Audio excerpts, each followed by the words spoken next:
여러분이 누구냐면 하나님이 사랑해 주시는 분이세요. 하나님 사랑해 주심. 그러니 여러분의 주권이 누구에게겠습니까?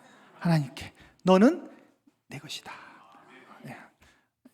너는 제가 너라고 해서 반말이라 들으지 마요. 이거 성경 본문이니까. 자, 제가 여러분 먹방 아시죠? 요즘 참 이상한 기괴한 세상이 되었습니다. 자기가 먹고 싶고 실컷 먹고 돈을 버는 그런 세대예요. 자기가 실컷 먹으면 돈을 내야 되잖아요. 먹은 만큼. 근데 자기가 원하는 것 막 먹고 돈을 버는 세상이에요. 희한한 세상이 되었습니다. 그죠? 그래서 저도 여기에 또 끼어들어가지고 저도 먹방을 몇 개 봤어요. 그러다 보니까 갑자기 이 컴퓨터가 요새 똑똑하잖아요. 알고리즘이라 그러죠. 알고리즘. 연상되는 것들을 자꾸 연결해서 이 알고리즘이 저를 갑자기 스모 선수들에게 초청을 했습니다. 올려주세요. 일본의 스모 아시죠? 일본의 국기인 그 씨름. 그 스모 애들이 어떤 걸 먹고 사느냐. 그러니까 제가 먹방을 보다가 타고 들어가서 결국 일본까지 가게 됐습니다. 일본에 가면서 얘네들이 먹는 양이 어마무시합니다. 이 스모가 굉장히 규율이 심하고 그 도장에서 훈련을 받는데 이 사람들의 기상 시간이 보통 오전 6시나 7시입니다. 그리고 오전 시간은 훈련을 합니다. 힘이 아침을 주잖아요. 굉장히 강도 높은 훈련을 하고 이제 11시쯤 되면 밥을 먹습니다. 드디어 첫 끼 엄청 많이 먹습니다. 그리고 밥을 먹고 난 뒤에 뭐 할까요? 보통 우리가 보면 훈련을 하거든요. 근데 잡니다. 너무 뚱뚱해서 산소호흡기까지 줍니다. 죽지 말라고. 얘 잠에 충분히 재웁니다. 그리고 오후에 한 4시나 5시 일어납니다. 뭐 할까요? 보통 때 같은 훈련을 합니다. 그러나 먹습니다. 엄청 먹습니다. 많이 먹습니다. 그리고 뭐 합니까? 좀 쉬다가 10시 되면 잡니다. 그리고 새벽에 또 6시나 7시 일어납니다. 훈련을 강도 높게 합니다. 그리고 점심이 되면 먹습니다. 얼마나 먹는다고요? 그냥 많이 먹어요, 많이. 그리고 오후에는 충분히 재웁니다. 살찌기 위해서. 이런 순환이죠. 제가 저걸 보면서 알고리즘이 참 무섭다는 걸 느꼈습니다. 알고리즘. 서대문 이한교회 설교를 우리가 듣게 되면 계속 이제 서대문 이한교회가 이게 뜨게 되고 우리가 원하지 않는데도 계속 보여주죠. 근데 잘못 들어가서 먹방을 보게 되면 이게 계속 뜨게 돼요. 그래서 제가 어디까지 갔다 왔다고요? 일본까지 갔다 온 거예요. 자, 먹방. 알고리즘 무서운 거예요. 근데 우리가 살아가는 동안 이 알고리즘의 이 세상의 지배를 받으면서 우리에게는 어떤 알고리즘이 있냐면 상처에 대한 알고리즘이 있어요. 살다 보면. 누군가 나에게 심한 말을 했거나 상처 주는 말, 찌르는 말, 공격적인 말을 하면 그게 그냥 우리 귀에서 계속 맴돌게 되고, 그죠? 그 알고리즘의 생각이 계속 낳고 나서 복수심까지 오는 거예요. 내가 왜 그때 그 말을 못 해줬을까 하는 후회감도 들고, 그렇게 못한 나도 너무 한심하고, 그러면서 또 막 미움 감정이 생기고, 그래서 알고리즘이 계속해서 미움을 낳게 되면서 정시 없이 떠들게 만드는 거예요. 그런 알고리즘에 갇히다 보면은 우리가 어떻게 돼요? 스스로 고립되는 거예요. 그러니까 나를 싫어하는 사람을 내가 어떻게 하면 되죠? 그냥 단절하면 끝이에요. 안 만나면 되죠. 근데 계속해서 그런 일들이 반복하다 보면 결국 이 세상에 누구만 남게 될까요? 나만 남게 되는 고립이 되는 거예요. 근데 여러분 말하지만 고립은 저주예요, 저주. 우리는 고립되려고 만들어진 존재가 아니에요. 연합되고 결합되고 하나 되기 위해서 만들어진 피조물이란 말이에요. 그게 교회 공동체예요. 근데 사탄은 자꾸 고립으로 몰고 가죠. 그 고립의 중심에는 뭐가 있어요? 상처와 원망과 아픔이라는 그 그림을 크게 만들어서, 뚱뚱하게 만들어서 내가 그 다음으로 진행을 못하게 만든 거예요. 누구나 상처받는 건 싫어하죠, 여러분. 상처받아서 좋을 게 뭐가 있어요? 근데 그게 계속해서 묵상이 되면, 커지게 되면 거기서 못 벗어나게 돼요. 우리가 성경에서 오늘 요셉을 보게 되는데, 요셉은 17살 때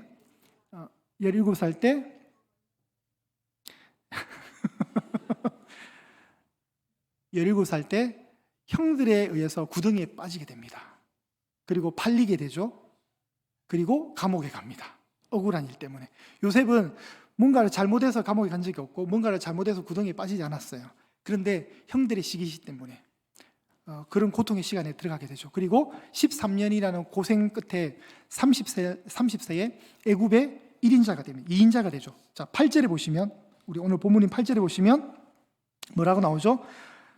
애굽 온 땅의 통치자라는 표현이 나오고요. 9절에 보시면 애굽 전국의 주인이 되었다. 그러니까 파라오 왕 밑에 2인자가 되는 거예요. 30살에. 그리고 7년간 풍년이 있었고, 그죠? 그리고 이제 나머지 7년간의 흉년이 있는데 너무 배고프니까 흉년 2년 차 때 이제 드디어 그 형들이 요셉을 만나게 되는 시간이 벌어지는 겁니다. 그래서 성경에도 6절에 보시면 이 땅에 2년 동안 흉년이 들었으나 아직 5년이 남아있다는 거죠. 그러니까 풍년이 있었고 이제 9년이 흐른 거죠. 풍년의 시간 7년, 흉년 2년. 그래서 요셉이 지금 39세가 된 거예요. 39살 때 이제 형들과 재회를 하게 됩니다. 그런데 이 재회는 미움의 알고리즘을 끊어버리는, 다시 이제 연결의 버튼을 누르는 요셉의 큰 결심이 일어납니다. 자, 요셉 가계도를 좀 보겠습니다. 좀 복잡하지만 가계도를 한번 올려주실까요? 요셉은 몇 번째 아들로 태어났습니까? 거기 보이세요? 예, 저기 파란 색깔에 11번에 위치하고 있습니다. 그죠? 11번에 파란색과 빨간색이 있는데, 빨간색은 이제 저 색깔은 그냥 같은 편이에요. 파란색은 같은 편이고, 자, 형의 그 살기 등등함을 피해서 야곱이, 요셉의 아버지였던 야곱이 70살이 넘은 할아버지 때 이제 밧단 아람 외삼촌 집 라반의 집에 가게 됩니다. 가게 되면서 이제 예쁜 여인을 만나게 돼요. 그 여인이 라헬이었어요. 예. 라반의 둘째 딸 라헬이었는데 너무 마음에 들었어요. 그래서 그냥은 줄 수 없다 해서 네가 7년간 우리 집에서 일해라. 7년간 열심히 일합니다. 7년간 일하면서 라헬을 얻으려고 하는 순간에 꼼수에 당한 거죠. 약간 좀 겸손하게 생긴 레아가 들어오게 되면서 부인이 바뀌게 됩니다. 갑자기. 왜 이랬냐니까 우리 지방에서는 동생이 먼저 시집가는 일 없다 해서 네가 그럼 7년 더 일해라, 이래 된 거예요. 그래서 7년 더 일을 하면서 이제 라헬도 얻게 되죠. 근데 하나님이 레아에게 사랑받지 못한 레아에게 태의 문을 많이 열어주셔요. 그래서 1번, 2번, 3번, 4번이 연속으로 태어납니다.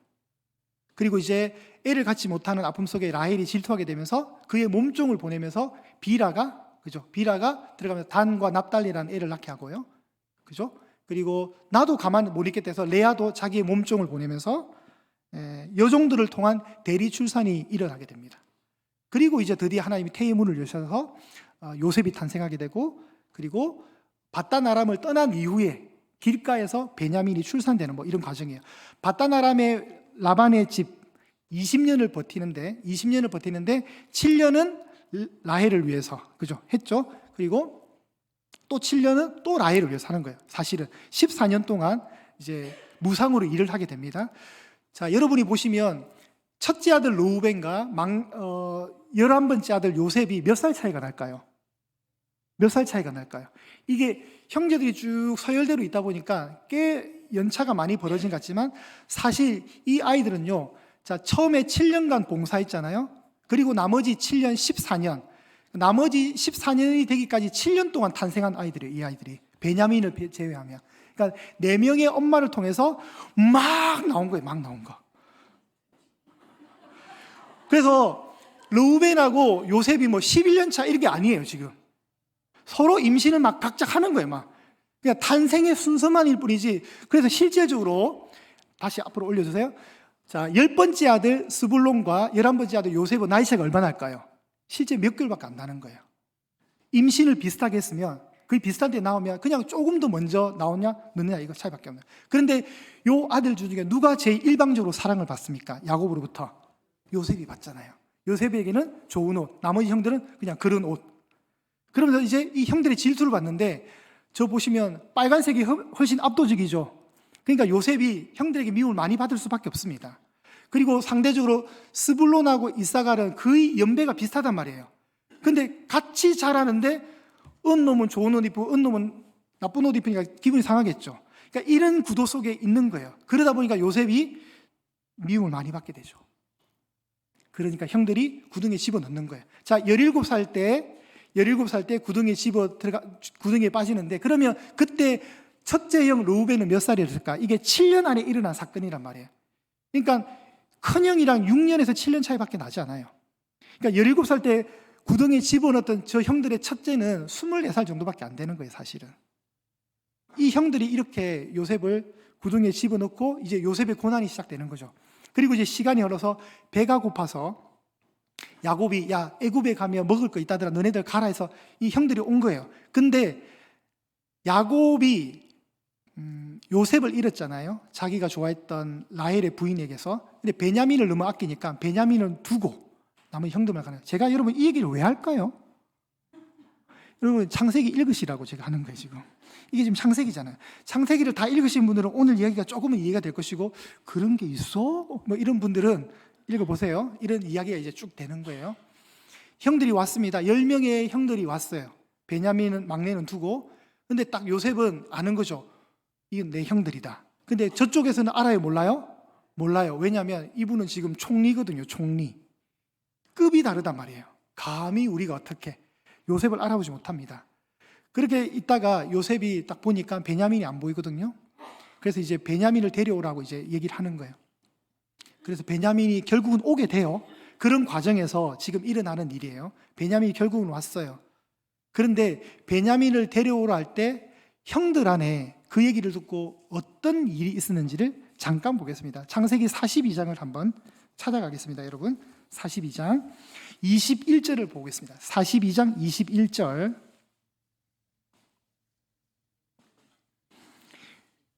총리 요셉과 형들 사이에 옥신각신하는 그 사이 속에 막내를 데려가지 않으면 너희들은 반드시 죽게 된다, 뭐 이런 협박을 받습니다. 그래서 42장 21절에 보시면 제가 읽을게요. 그들이 서로 말하되 우리가 아우의 일로 말미암아 범죄하였도다. 그가 우리에게 애걸할 때에 그 마음의 괴로움을 보고도 듣지 아니하였으므로 이 괴로움이 우리에게 임하도다. 자, 여기서 우리가 아우의 일할 때 이 아우는 누구입니까? 요셉이죠. 요셉이 구덩이에 빠질 때 그냥 빠지지 않았다는 거예요. 어떻게 해요? 애걸했다는 거예요. 애걸. 살려달라고. 형들 왜 이러냐고. 애걸할 때 그 애걸했던 그 마음, 그 괴로움을 보고도 우리가 못 본 척, 못 들은 척 했다는 거예요. 그게 화근이 되어서 이제 이 괴로움이 우리에게 왔다.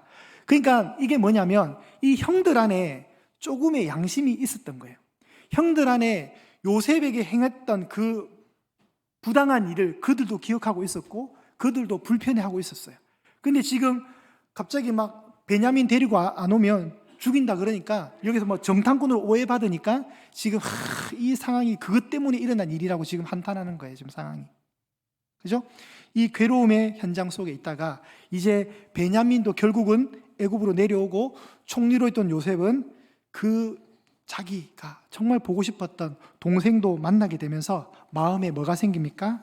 이제 눈물이 생기는 거죠. 오늘 본문의 1절 보시면 정을 억제했다 못했다. 자, 정을 억제했다 못했다. 억제하지 못하였다.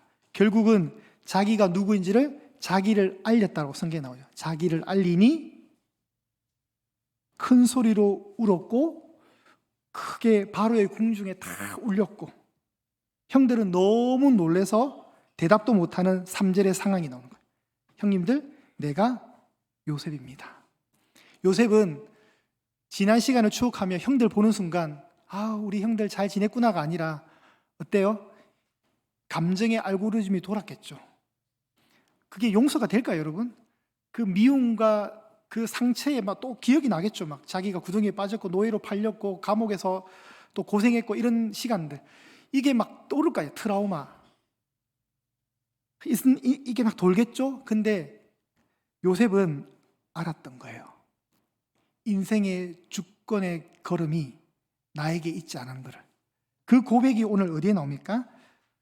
그가 애굽에 먼저 왔잖아요. 어쨌든 애굽에 먼저 왔는데 애굽에 먼저 왔다고 5절에도 나오고 7절에도 나옵니다. 당신들보다 내가 먼저 왔다. 근데 먼저 오게 된 이유를 어떻게 설명합니까? 5절을 한번 합독할게요. 5절 시작. 당신들이 나를 이곳에 팔았다고 해서 근심하지 마소서, 한탄하지 마소서. 하나님이 생명을 구원하시려고 나를 당신들보다 먼저 보내셨나이다. 먼저 보낸 이유가 뭐라고요?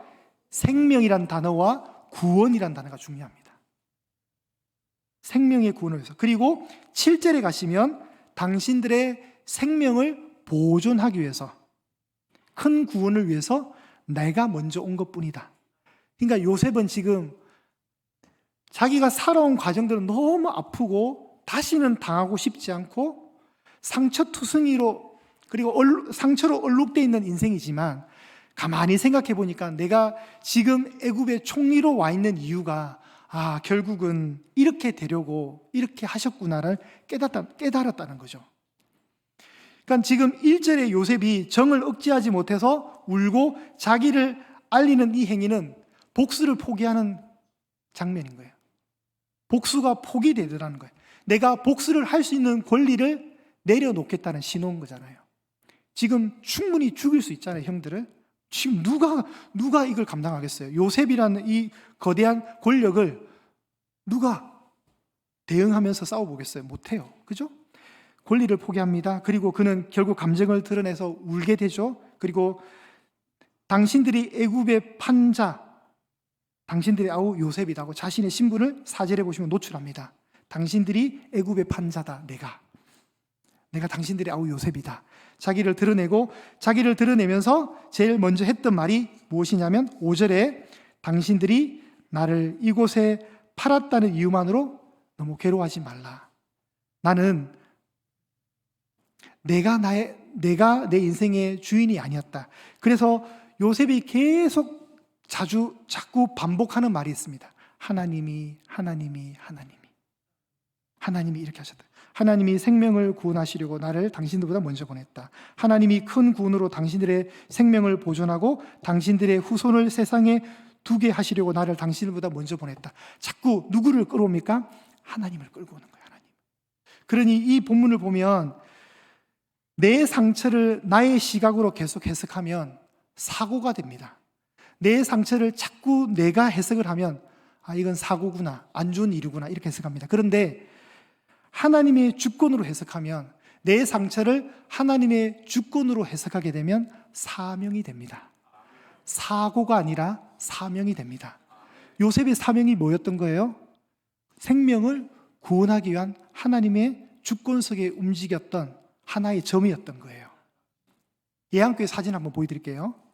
예안교회 사진. 우리는 예안교회를 이렇게 봅니다. 비전센터 옥상에 가면 그나마 좀 지붕을 볼 수 있죠. 근데 하나님은 예안교회를 어떻게 보고 계시냐? 어떻게 보고 계실까요? 네, 위에서 보고 계시는 거예요. 여러분 예안교회 보이세요? 저기 파란색 지붕. 그리고 조금 더. 예안교회 보이세요? 네. 여기가 예안교회예요. 여러분 우리는 우리 인생의 고난과 아픔과 상처를 그냥 한 지점의 점으로만 보는 거예요. 그런데 하나님은요, 아주 높게 멀리서. 그러면 저 안에 하나님의 계획이 다 있겠죠. 우리는 그걸 보지 못하죠, 당연히. 하나하나 점들이 있습니다. 다음 그 하나하나 점들을 나중에 우리가 인생을 되돌아보면서 내가 살아온, 내 평생 살아온 길을 보면 내가 살았던 저 작은 점들을 이어보세요. 이어보면 결국은 하나님 원하시는 목적지, 저 목적지까지 끌고 오시기 위한 하나님의 배려와 섭리와, 근데 그 과정에는 아픔이 있고 상처가 있고 감당해낼 수 없는 슬픔도 있지만 결국은 하나님이 가장 선한 방법으로 선하게 결과를 내신다는 거예요. 다만 우리는 점만 보는 거예요, 점만. 그러나 하나님은 저 점을 이으신다는 거예요. 나는 점으로 보이지만 하나님은 이 점을 연결해서 지도로 만드신다니까요. 지도로 만드셔서 다 보게 하셔요. 우리의 상처가 길이 되는 거예요. 그리고 때로는 우리가 가는 길을 우리도 잘 몰라요. 그런데 잘못 갈 수 있어요. 그럼 하나님은, 여러분 내비게이션에 뭐가 있습니까? 재탐색 기능이 있습니다. 다시 기능이 있습니다. 우리 이주성 목사님이 처음에 예안교회 와서 얼마 안 됐을 때 서울 지리가 좀 서툴 거 아니에요? 차량 점검 받는다고 저 마포에 있는 그 차량 정비소에 저 갔어요. 여러분 아시죠? 저기 모르시나요? 있어요. 갔어요. 사람이 안 와. 올 때가 됐는데. 근데 이제 알고 보니까 퇴근 전에 겨우 온 거예요. 결국 왔어요. 오긴 왔어요. 오긴 와요. 오게 돼 있어요, 여러분. 근데 어떤 일이 있으냐니까 잘 모르니까 내부 순환을 타면 안 되는데, 내부 순환 안 타고도 충분히 교회까지 올 수 있거든요. 근데 내부 순환을 탔어. 탔는데 기회가 있잖아요. 어디서 빠지면 돼요? 홍은 빠지면 되잖아요. 근데 내비를 잘못 봐서 그냥 직진했어. 턴을 통과하고 또 턴을 통과하고 저기 정릉까지 간 거예요. 그 겨우 돌려가지고 오려는데 이제 뭐가 퇴근 시간대에 걸린 거예요, 이제 오후에. 그래서 예안교회 오긴 왔어요. 한 3시간 만에 왔어요. 3시간 만에. 나간 지 한 3시간 만에 왔어요. 오긴 왔어요. 그래도 목적지는 예양교회잖아요. 어쨌든. 중간에 고난은 있고 어려움도 있지만 애가 얼굴이 노래가 왔더라고요. 서울이 이래 무시무시한 동네인지 몰랐다고 얼굴에 노래가 왔어요. 웃었죠. 나도 그랬는데 이러면서 가진 자의 여유를 제가 보이면서. 여러분, 재탐색하면 되는 거예요. 하나님이 재탐색해 주세요. 그리고 우리의 상처들을 다 모아서 나중에 해석하게 해주세요. 그때는 아팠지? 근데 결과를 봐봐. 어때? 하나님 좋아요 라는 말을 듣게 하시는 거죠. 그죠? 하나님이 지금 하시는 이유는 딱 한 가지입니다. 요셉을 통해서 하시는 것은 생명을 구원하기 위해서. 다른 이유는 하나도 없었어요. 그런데 당사자는 괴로웠죠. 그리고 이제 14절과 15절을 보겠습니다. 자기 아우 베냐민의 목을 안고입니다. 왜 울었을까요? 다른 형들도 궁금하겠지만 진짜 같은 엄마 뱃속에서 나왔잖아요. 베냐민은 요셉에게는 너무나도 다른 정말 친동생이잖아요. 그리고 베냐민도 그 형을 안고 울 수밖에 없습니다. 그리고 15절에 중요합니다. 요셉이 또 다른 형들과 입맞추었다. 이건 화해죠. 복수를 내려놓는 거죠. 그 복수의 권리를 포기하는 거잖아요. 그냥 울었을까요? 그냥 입맞췄을까요? 아마 서로 울면서, 그죠? 울었다 나오잖아요. 안고 우니 형들이 그제서야 요셉과 말을 했다. 이제 경계를 푸른 거죠. 요셉은 복수하지 않았습니다. 차단하지도 않았습니다. 이제 요셉이 선택한 것은 연결의 버튼이었어요. 다시 형들과 연결되는 걸 선택했습니다. 그리고 사랑하는 거죠. 그리고 요셉도 형들도 성장하는 겁니다. 여러분, 이제 순모임이 진행됩니다. 여러분 안에 상처 이런 것들 때문에 사람과 사람의 어떤 만남을 본능적으로 또 그 상처의 그 흔적이 괴롭혀서 나는 모이는 거 싫어하는데 이렇게 될 수도 있습니다. 그런데 여러분 한번 극복하십시오.